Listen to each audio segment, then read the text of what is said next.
Bonjour Fabrice, Bonjour Gray. bienvenue à Strasbourg une nouvelle fois. On te retrouve cette fois pour ton nouveau long métrage Mal d'Aurore. Alors, Mal d'Aurore, c'est un film dont on avait parlé ensemble quand il était en gestation à l'époque. Au final, je ne sais pas si le public avait vu venir l'idée que ce soit vraiment de loin ton film le plus ambitieux sur le papier, le plus long, le plus narratif, le plus politique aussi. À quel moment est-ce que tu t'es dit que ton cinéma devait évoluer vers quelque chose justement de plus ambitieux comme ça? Bon, c'est pas quelque chose que je me dis consciemment. C'est que je pense que ça fait partie juste de mon évolution en tant qu'homme. C'est-à-dire que voilà, j'ai 50 ans aujourd'hui. Euh, je me pose des questions qui sont différentes que celles que je me posais il y a 20 ans, et c'est normal. Et puis je veux vraiment que mon cinéma évolue. C'est-à-dire que j'ai toujours...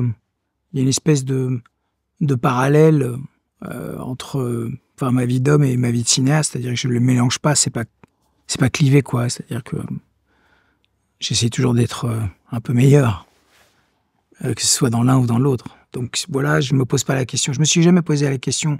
Je me suis même pas posé la question du film politique, par exemple. Bon, alors, bien sûr, mes références sur le film étaient, bien sûr, l'évidence, Zodiac, Memory of Murder, etc., mais aussi Une femme flic, par exemple, de Boisset, qui fait un cinéma qui est beaucoup plus engagé, mais euh, je pense que c'est la nature même du sujet qui est politique. Et puis il y a quelque chose qui me dépasse complètement. Mais pour répondre tout simplement à ta question, je ne me suis pas consciemment posé la question. C'est le genre de truc que je me pose pas. Bon, la situation politique, parce que finalement, le film part d'un fait divers, mais Non, qui a... excuse-moi, c'est pas un fait divers. Pour moi, et même pour la Belgique, c'est pas un fait divers, c'est une affaire d'État, l'affaire Dutroux. L'équivalent français, ce serait Vichy. Parce que, en fait, l'affaire Dutroux a failli déstabiliser la Belgique. La constitution belge a failli imploser. Donc, c'est pas un fait divers. C'est-à-dire, c'est un fait divers. Ça démarre comme un fait divers, mais ça devient une affaire d'État à un moment donné. Exactement. Et est-ce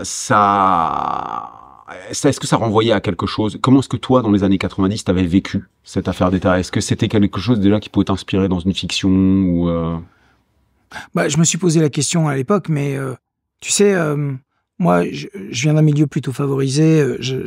Dans les années 90, j'avais une vingtaine d'années. Tu sais, quand tu arrives à la fin de ton adolescence et que tu vas entamer ta vie d'adulte, tu penses un peu naïvement que le monde des adultes est structuré, ordonné, que la justice fait son travail, que la police fait son travail. Et finalement, cette histoire a été le spectacle incroyable pour nous, de ceux de ma génération, les plus jeunes et les plus âgés, de voir tous les soirs à la télévision un spectacle pathétique d'une justice dysfonctionnelle, d'une police dysfonctionnelle, d'un État dysfonctionnel. Et donc, à un moment donné, c'est juste une prise de conscience que tout est boueux, en fait. Et donc, ça a profondément changé ma perception du monde, je pense, profondément. Je pense que cette affaire a profondément changé ma vision sur le monde qui m'entoure.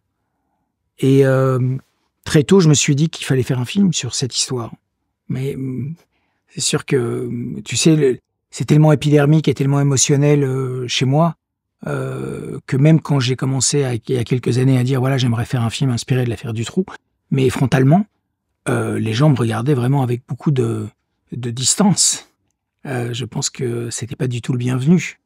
Et encore aujourd'hui, il y a des gens qui ont beaucoup de réserves par rapport à ce film, ne fût-ce que sur papier, ça pue. Mais en même temps, moi je considère que c'est mon devoir. Je suis ni juge, ni politique, ni avocat, mais je suis dans mon devoir de cinéaste de m'emparer d'un sujet terrible, d'une affaire terrible, et d'en faire du cinéma, d'essayer en tout cas d'en faire du cinéma. dans les références conscientes en tant que cinéaste? Tu parlais d'Yves Boisset, Ouais. un grand cinéaste politique et Ouais. qui œuvrait aussi dans le thriller dans les années 80, dans les années 70. Au-delà de Boisset, le film est aussi dédié à Toby Hooper. Ouais. Est-ce que tu as eu l'impression que Hooper, au-delà de ton cinéma de manière générale, t'inspirait sur cette œuvre-là? Oui, mais Hooper m'inspire toujours parce que de toute façon, le film qui a changé ma vie, c'est Massacre à la tronçonneuse. Donc je pense que je suis toujours pas remis en fait de ce choc. Je pense que je me suis souvent exprimé là-dessus Pour moi, Massacre à tronçonneuse, c'est le grand choc de ma jeune vie de cinéphile. Enfin, il y a eu 2 chocs. Il y a eu Massacre et après, parce que c'est une expérience viscérale de cinéma qui a profondément changé ma vision du cinéma. Et après, effectivement, L'Exorciste de Friedkin qui a changé beaucoup de choses parce que là, tu as l'impression de toucher au mal métaphysique, en fait.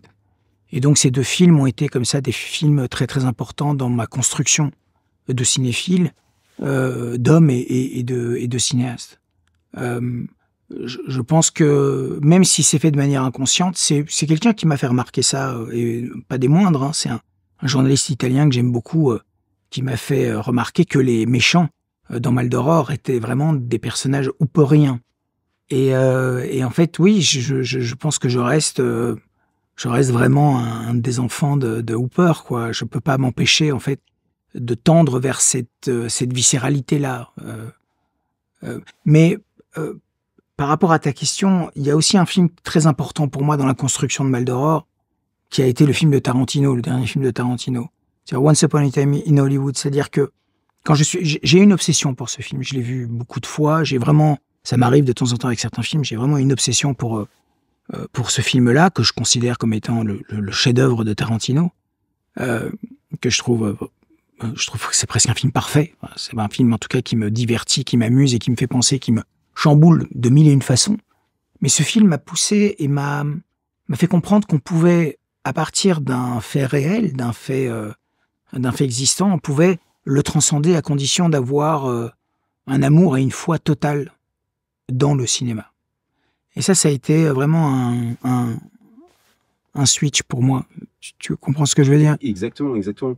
Et au-delà du cinéma, ce procédé, moi j'y ai pensé en voyant le film, ça renvoie un peu à Ellroy aussi.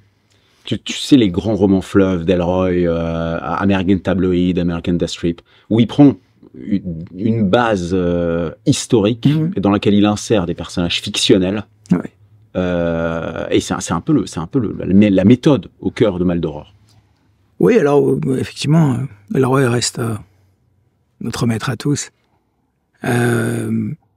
Oui, alors, si tu veux, je pense que sur ce film, très honnêtement, je me suis pas trop posé la question de la référence. Je pense que c'est peut-être mon film le plus décomplexé par rapport à mes références. Bah, tu sais, on se connaît un peu, tu sais que je suis très cinéphile. Je vois beaucoup de choses tout le temps. Mais sur ce film-là, en fait, j'ai été profondément concentré sur le contenu, les faits. En fait, je pense qu'avec mon scénariste Domenico Laporta, on a fait un travail de journalisme. Domenico, comme il a une formation d'avocat, ça a beaucoup aidé, parce qu'il a une manière de penser l'affaire que je n'ai pas, puisqu'il est... voilà, il a cette formation-là. Mais on a rassemblé un maximum d'informations. C'est ce qu'on fait sur le prochain. Hein. C'est la même chose, c'est-à-dire qu'on voulait établir des faits, sans jugement, sans aucun jugement. Établir des faits, et on voulait faire pénétrer en fait la fiction, que la fiction pénètre en fait le documentaire. Tu vois, et avec cette idée du chrony qui m'est apparue comme une espèce d'épiphanie quand j'ai vu à répétition Once Upon a Time in Hollywood, je me suis dit, ben oui, tout est possible, quoi.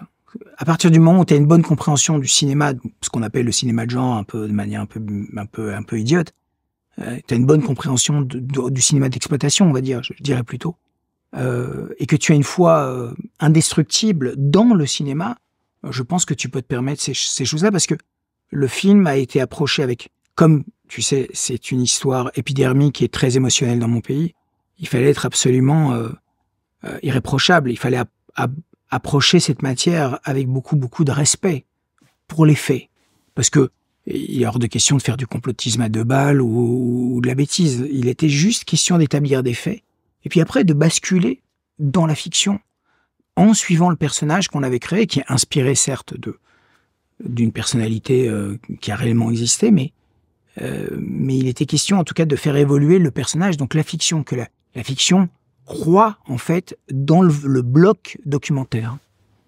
Et alors parlons justement de ton co-scénariste, parce que je sais que tu attaches beaucoup d'importance à l'écriture. Oui, de plus en plus. Oui. De plus en plus.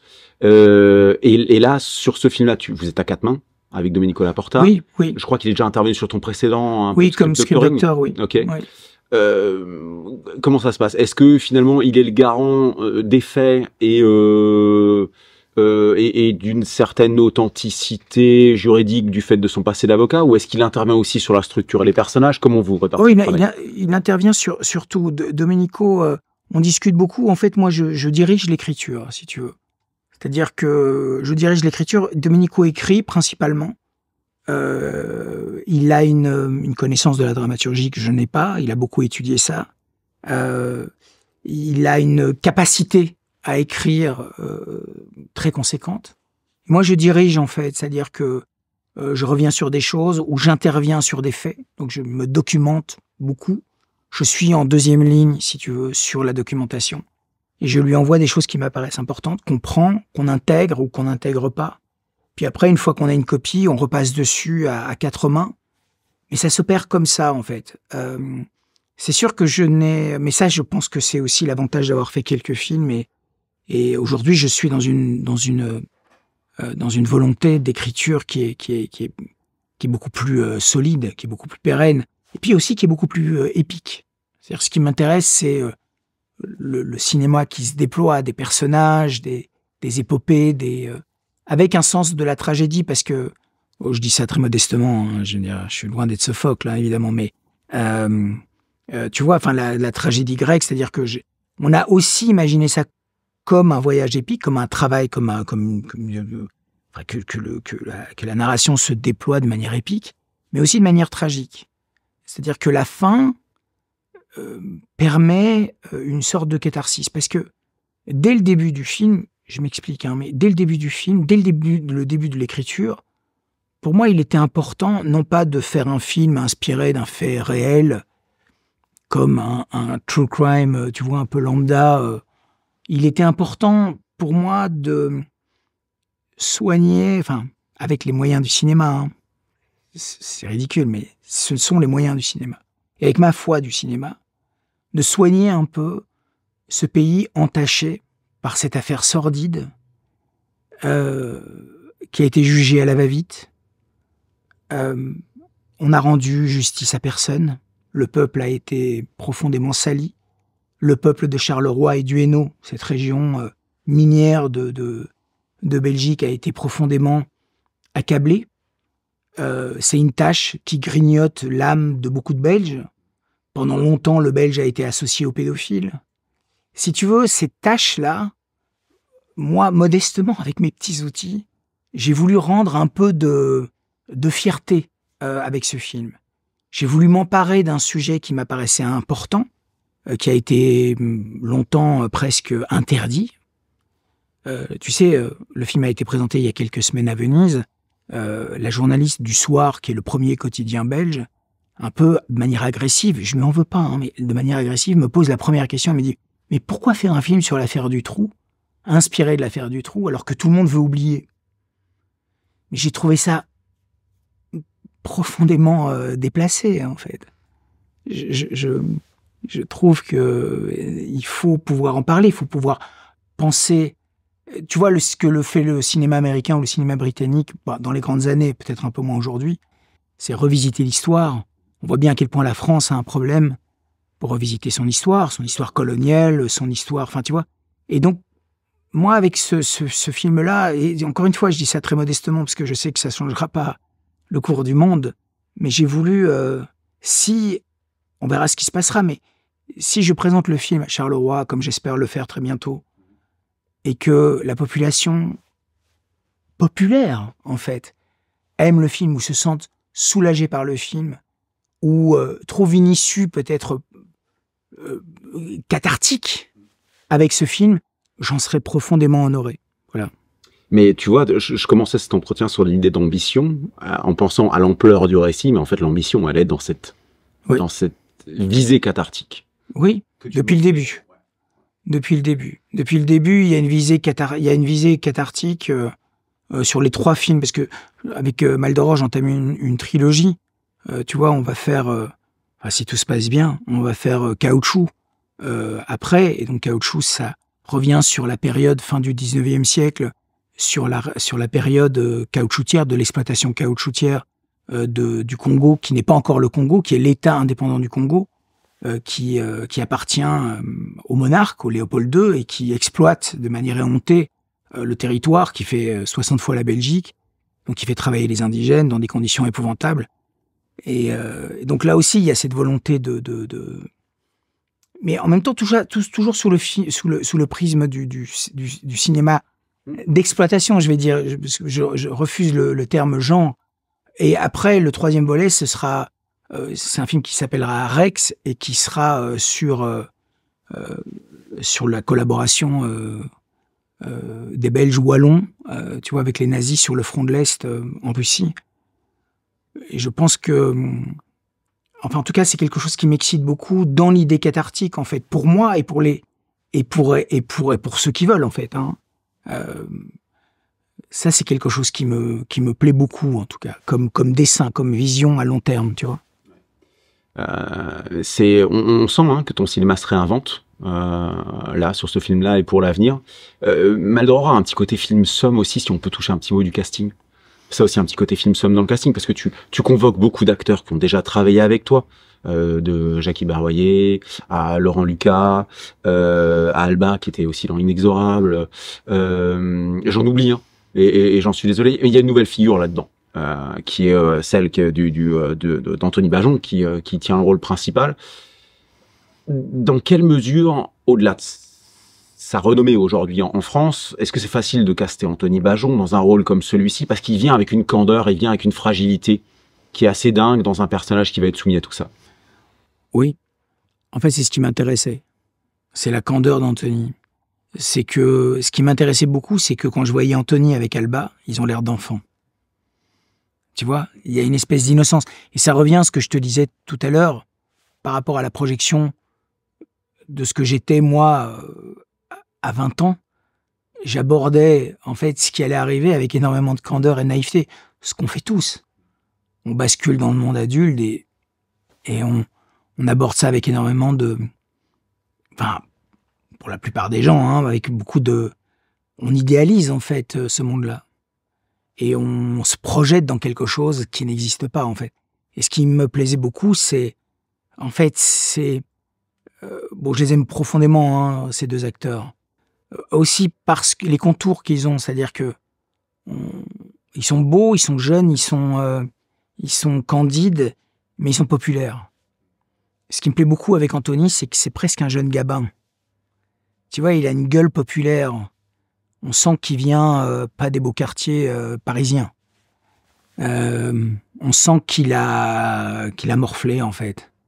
Il y a quelque chose qui me plaît beaucoup. D'ailleurs, toute cette génération me passionne. Hein. Je trouve que Karim Leclou, enfin, tu vois, Manenti, je trouve qu'il y a quelque chose qui est beaucoup plus... il y a une physicalité qui est autre que certains acteurs parisiens qui, personnellement, et ça n'engage que moi, m'ennuient beaucoup plus. Et Anthony, en plus, il a cette force et cette humanité qui déborde de ses yeux. Il a des grands yeux, on dirait presque un Monchichi pour moi, tu vois.